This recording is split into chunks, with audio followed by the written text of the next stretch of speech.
So it's 1:13 in the morning. It's the beginning of a new year. I spent it outside with my son, watching the neighbors blow everything up. Um, because of the neighborhood I live in, I love living in my neighborhood, specifically around like holiday type things, because I live in the ghetto, and there are a lot of drug dealery type people in my particular ghetto, and apparently drug dealers are not that wise on how they spend their money, because I know the neighbors next to me had to spend a couple of thousand. You know those big huge ones that you see at shows?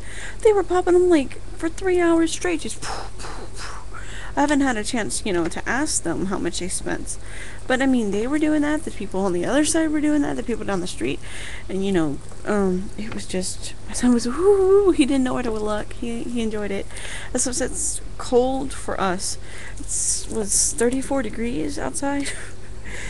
It was windy, and so he had like this mask of redness because he had a hood on, and I, pulled his hood down a bit, but his nose and all right here was just freezing, and his hands, and he was sitting there going, so I pulled him in at like, 12:40-ish, and I'm kind of sad because my husband isn't online, and he was meant to be online, and he dropped offline about 4 his time, so I don't know if that means his computer's gone, if he fell asleep, or if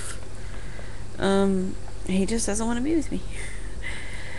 His computer could have failed, his net could have failed, or he's probably gonna say they failed and he's out with buddies. But it's 6 in the morning his time over there now, so I'm not thinking so. I'll call him sometime tomorrow and see where he is. Hopefully he'll be on, but if not, oh well, what can I do? Happy New Year's to everybody. Hope everything goes well for you this year. It's the end of a decade. And I don't think I even realized that until just now. In this past 10 years, I've gotten married, I've had a son, I've completed college, I had a job, I don't work anymore, but I was a funeral director. I still am a funeral director. I just don't do that, and I will never do that ever again. Because that's not who I am.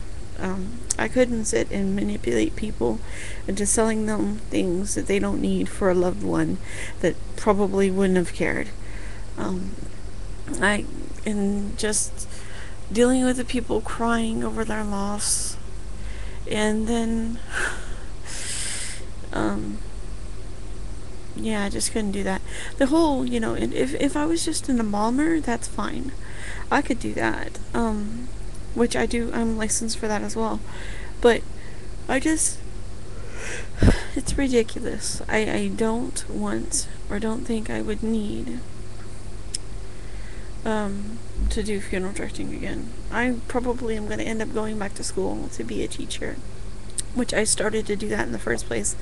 But they, let me sub while I was going to school, like I was doing substitute teaching for HISD, which is this little kid pulled a knife. There was fights constantly, and this was in elementary school, and I was like, yeah, no, I don't want to do this. Yeah. But now that I'm reevaluating my life and stuff like that, and how I'm just a lazy bum that is sick and stays home all day, I think I want to do something with my life, and teaching has always been something I want to do, because I think teachers are amazing. They inspire people, and you go throughout your life remembering your teachers and what they've done for you. You spend a year with these people, and they cultivate you, and they grow you, and stuff like that, and there are good teachers and there are bad teachers. But I don't think a teacher goes into the field of teaching just to be an asshole. I just think they get lost along the way, so, but I've kind of always wanted to do that, and to be a teacher, to help inspire someone, and to help teach them, and do all the fun stuff. I'm just kind of intimidated. So, we'll see what life brings me by this time next year. Hopefully, I will be in England next year, and that's my goal is this time next year I will be in England with my husband. Yeah. You know, I have problems with my husband, but when I start planning my life and stuff like that and things I want to do, he's automatically there. I can't imagine my life without him. I can imagine my life without the fighting that we have. Because that's always, stressful. But I can't imagine my life without my husband. I love my husband. That's kind of why I married him. But, yeah.